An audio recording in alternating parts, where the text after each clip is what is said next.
anunciando. Bien, muy buenas tardes. Disculpen la carraspera, cosa natural de la alergia.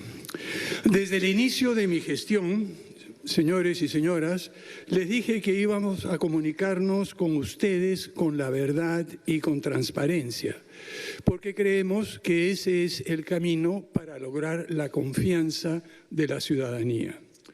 La confianza que todos necesitamos para enfrentar esta pandemia con éxito de manera conjunta. Hoy interrumpo en sus hogares, en sus lugares de trabajo, porque es mi responsabilidad como presidente informarles de algunos avances en la estrategia de lucha contra la pandemia. Sobre todo, como estamos ya aparentemente al inicio de una segunda ola. Es absolutamente necesario que les comuniquemos las primeras medidas que vamos a tomar a este respecto, que en realidad son una continuación del trabajo que hemos venido haciendo para enfrentar la pandemia desde el primer día en que se inició mi gobierno de transición y de emergencia. Estos avances son resultado de un trabajo conjunto del gabinete y trataré de presentar la información de manera muy breve y muy puntual con unas pocas láminas que creo ilustran lo que queremos decir de una manera bastante clara. Por favor, quisiera empezar diciendo que hace 2 consejos de ministros constituimos un grupo interministerial de trabajo. Este grupo ha venido colaborando de manera continua, no solo entre ellos, sino dialogando también con otros ministros y presentando los resultados de su trabajo en nuestras reuniones.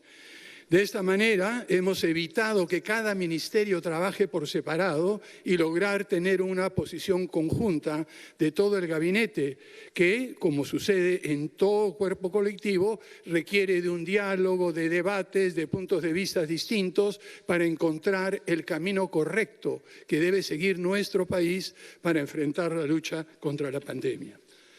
Quisiera empezar con unos datos muy breves que estoy seguro ustedes han visto ya anteriormente en las presentaciones de la señora ministra de Salud, pero que creo que dan el contexto a las medidas que vamos a anunciar. Este es el ritmo de reproducción a nivel nacional de la pandemia. Recuerden, la R indica el número de personas que una persona que ya está contagiada con el COVID contagia a su vez a otras personas. Si el número es mayor a 1, lo que vamos a ver es que el contagio irá creciendo. Si es mucho mayor a 1, crecerá muy, muy rápido. Y si es menor a 1, simplemente significa que la pandemia irá poco a poco desapareciendo. Pero como ustedes pueden apreciar, desde marzo del año pasado hemos visto cómo hemos bajado poco a poco y el nivel de R se ha mantenido en sus diferentes fases en los últimos meses alrededor de 1. Sin embargo, en los primeros días de este mes hemos visto ese ligero repunte que muchos de ustedes pueden apreciar que lo lleva a 1.13. ¿Qué quiere decir? Que estaría posiblemente aumentando los contagios y que todos y todas tenemos que tener mucho más cuidado, tanto cuidado como antes, pero un poquito más. Además de eso, hemos estado viendo también un incremento, en cierta medida preocupante, en la evolución del número de hospitalizados por COVID-19. Como ven ustedes en el lado izquierdo del gráfico, lo que pueden apreciar es que en la actualidad estamos como estábamos aproximadamente en junio del año pasado en cuanto al nivel de hospitalizados. Desde esa fecha hasta hace muy poco, hasta fines de diciembre, nos hemos mantenido por un nivel relativamente bajo, pero ustedes pueden apreciar cómo poco a poco ha ido subiendo hasta llegar a unos ciertos puntos rojos que muestran que podríamos estar ya al inicio de esta segunda ola. Y si vemos la evolución de uso de camas de cuidado intensivo, vemos una situación igualmente preocupante, aunque un poquito más acentuada. ¿Qué quiero decir con esto? Que al 11 de enero, por ejemplo, hace un par de días, se había ocupado el 87% de las camas UCI disponibles en el país. Y como pueden ver ustedes, desde mediados y fines de noviembre, esta cifra ha ido aumentando paulatinamente hasta entrar en un terreno ligeramente peligroso. Lo que esto indica es que estamos viendo un rebrote y lo que tenemos que estar muy atentos, queridos ciudadanos, es a ver si este rebrote se mantiene de manera continua creciendo y con qué pendiente, si realmente es muy empinado o es un poco más lento, y dependiendo de esa pendiente, si es muy empinado o no, eso lo que determinará la velocidad en la cual empezaremos a tener contagios masivos y dificultades para poder atender a los contagiados. En fin, en esta situación, y no quisiera entrar en más detalle, ¿qué es lo que hemos estado pensando y qué es lo que hemos decidido hacer? En primer lugar, definimos un conjunto de criterios de decisión. Estos criterios de decisión empiezan por aprender de la experiencia que hemos tenido anteriormente. ¿Qué hemos hecho bien? ¿Qué hemos hecho mal? ¿Cuáles han sido los problemas? Y este grupo de trabajo de ministros fue examinando qué es lo que se había hecho durante los últimos meses. Pero no solamente nos preocupamos por mirar la experiencia desde el punto de vista de donde estamos como Consejo de Ministros. Hemos hecho una serie de consultas y estamos muy agradecidos por las sugerencias que hemos recibido del Colegio Médico, de los gobiernos regionales, de los gobiernos locales, de los gremios, de trabajadores, del sector privado, de universidades, de académicos, en fin. Los ministros han estado recolectando planteamientos, ideas, algunas veces un poco distintos como ustedes imaginan, pero la tarea ha sido procesarlos y ver cómo buscar un balance razonable entre la protección de la salud de todos los peruanos y las peruanas y la protección de los medios de ganarse la vida de toda la ciudadanía. Además, seguimos con mucho detalle lo que sucede en otros países. Y allí, como ustedes deben saber, ya la mayoría del hemisferio norte, es decir, Europa, Estados Unidos, incluso China, Japón y los países del hemisferio norte en general, están enfrentando una segunda ola fuertísima, mucho mayor que la primera. Eso se debe en parte a la severidad del invierno que se da en esos lugares que agrava las enfermedades respiratorias, pero también al hecho que en comparación con otras partes del mundo, un porcentaje relativamente pequeño de personas en esos países había sido contagiado durante la primera ola. Otra cosa que pudimos ver es la enorme dificultad que tienen todos los países para conseguir vacunas. Y peor aún en los países más ricos, cuando se consiguen, las dificultades para poder administrarla de manera adecuada. La logística involucrada en vacunar a millones de personas en diferentes partes del mundo ha desafiado la capacidad incluso de Inglaterra, de Canadá, de los Estados Unidos. Y todo esto ha dado lecciones muy valiosas que estamos internalizando y aprendiendo nosotros. Esto es muy importante para el trabajo que venimos haciendo. Pero en el caso de nuestro país tenemos que tener consideraciones adicionales. Por ejemplo, ya sabemos que la variante inglesa está presente en nuestro país. Y también ustedes saben, amigos ciudadanos y periodistas en esta sala, que la variante inglesa añade a esta esta tasa de reproducción, entre 0.4 y 0.7. No sabemos qué tan extendida está todavía y esperemos que no esté demasiado extendida, pero es un factor adicional a estas curvas que les mostré al principio, porque indican que podría, ese R en realidad ser 1.13, podría ser un poquito mayor, no sabemos cuánto. Pero por otra parte, a diferencia de los países más desarrollados que enfrentaron esta segunda ola, que están enfrentando esta segunda ola, el porcentaje de peruanos seropositivos, que quiere decir que han tenido una infección con el coronavirus, está por encima de 40%. No sabemos qué tan protegidos están, pero ciertamente en comparación con otros países en la cual la tasa de seropositividad es mucho menor, aquí pareciera que ese 0.4 a 0.7 de R de repente no es tan grande. Esperemos que sea así. ¿Por qué le digo estas cosas? Porque sabemos, por lo que los epidemiólogos nos cuentan, de que estas cifras son estimadas, de que no se conoce incluso en otros países más avanzados que nosotros estas cifras en detalle. Y la fragilidad económica es otra cosa que tenemos que tomar en cuenta. Recuerden, cuando empezó la pandemia, el Perú estaba en una situación económica envidiable en toda la región. O sea que podíamos aguantar relativamente mejor que otros países una situación de crisis como la que tuvimos. Si se manejó bien o manejó mal es otra historia. Pero ahora, en comparación con la situación en que estábamos a principios de marzo, a mediados de abril, estamos en una situación mucho más frágil. Es otro factor a tomar en cuenta, ¿no?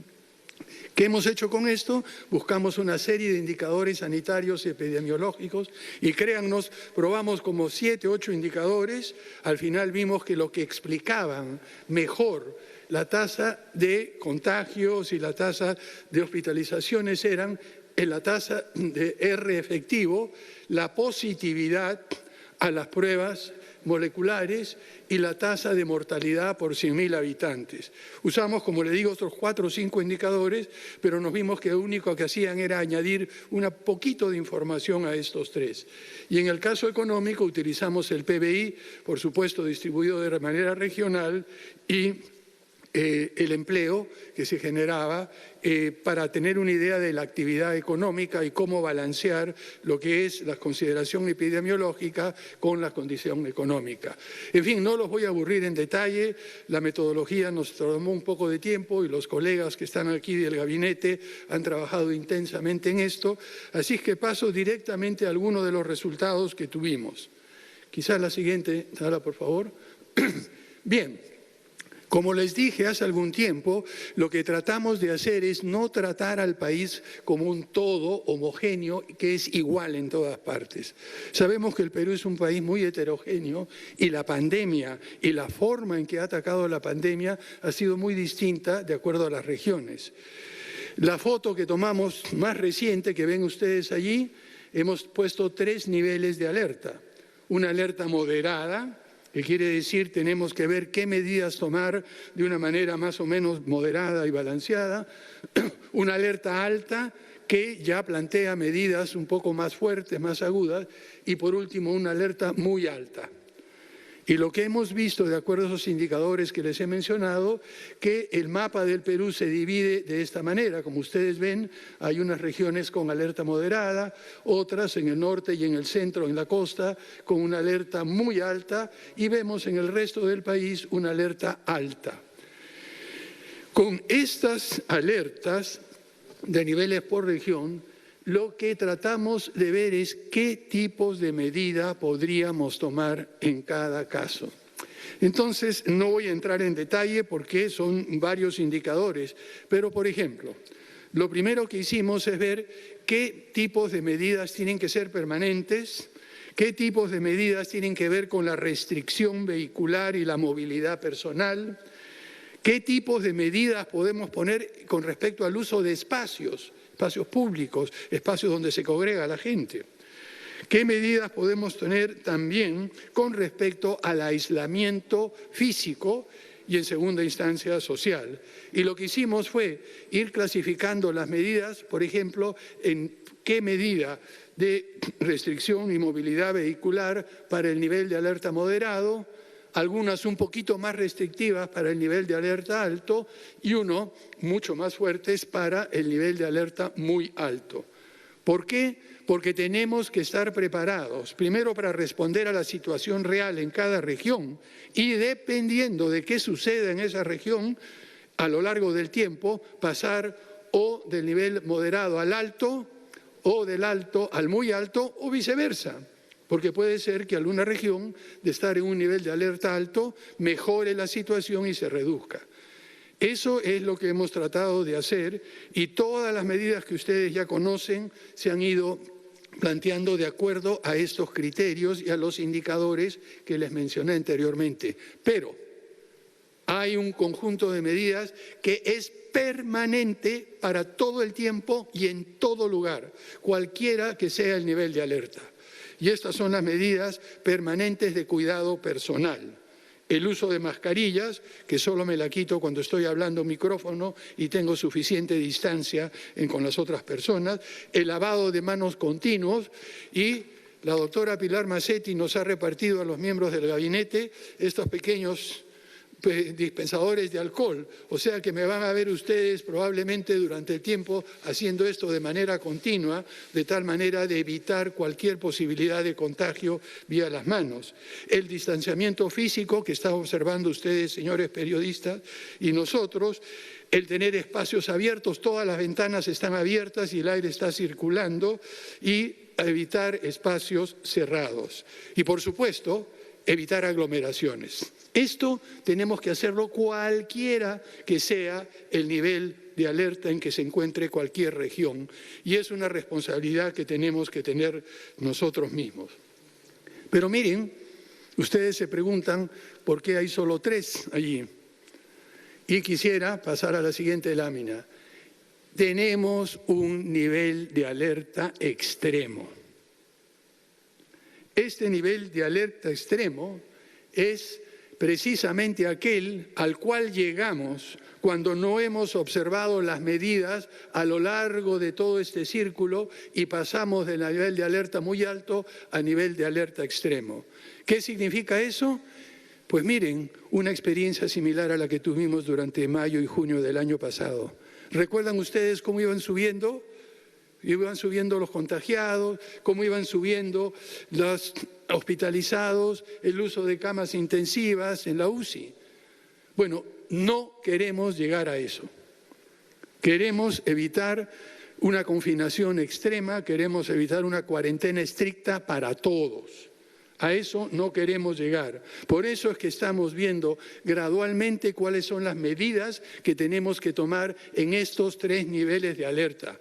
Pero si llega en alguna región o en alguna parte del país a levantarse la pendiente de contagio, la pendiente de hospitalizaciones, la pendiente de camas UCI, la pendiente de muertes, tendremos que aplicar eso. Es una medida extrema, pero hay que salvar vidas. La guardamos para el final. ¿Por qué? Porque sabemos que muchos peruanos y peruanas tienen que ganarse la vida todos los días. Por eso el conjunto de medidas que estamos planteando está medido, está ajustado a las condiciones que prevalece en cada uno de los países.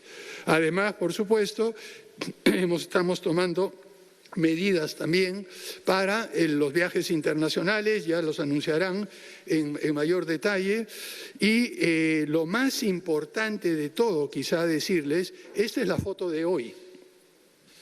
Y una cosa curiosa, yo recibo y todos los ministros recibimos de nuestra ministra Pilar Macetti todos los días a las 5 de la mañana una situación del país a esa hora.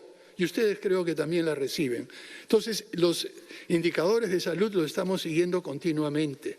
Los indicadores económicos son un poquito más difíciles de ubicar día a día, hora a hora, y los revisamos semanalmente o cuando hay algún evento que nos alerta el ministro de Economía y Finanzas, lo tomamos en cuenta, sea ya en la presidencia del Consejo de Ministros o en la presidencia de la República, en diálogo con el ministro de Economía y Finanzas y el sector correspondiente.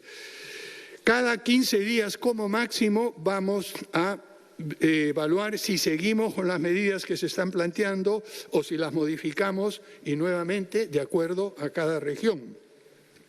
Y Lo que quisiera es invocar a toda la ciudadanía, a usted, señora, a sus hijos, a su esposo, a su pareja, a los trabajadores, en fin, a todos los peruanos, que por favor hagan de su parte. En el gobierno estamos haciendo lo mejor que podemos en circunstancias muy difíciles, pero no vamos a tener éxito sin la participación y sin la colaboración de toda la ciudadanía. Lo que hagamos en el futuro inmediato va a depender de todos nosotros.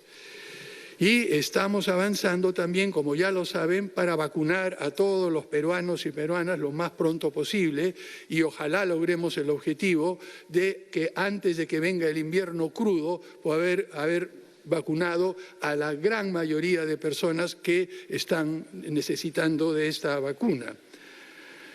Miren, una de las cosas que vamos a hacer es no bajar la guardia y pronto empezaremos con una campaña que me parece muy importante y por favor ayúdenos a difundirla.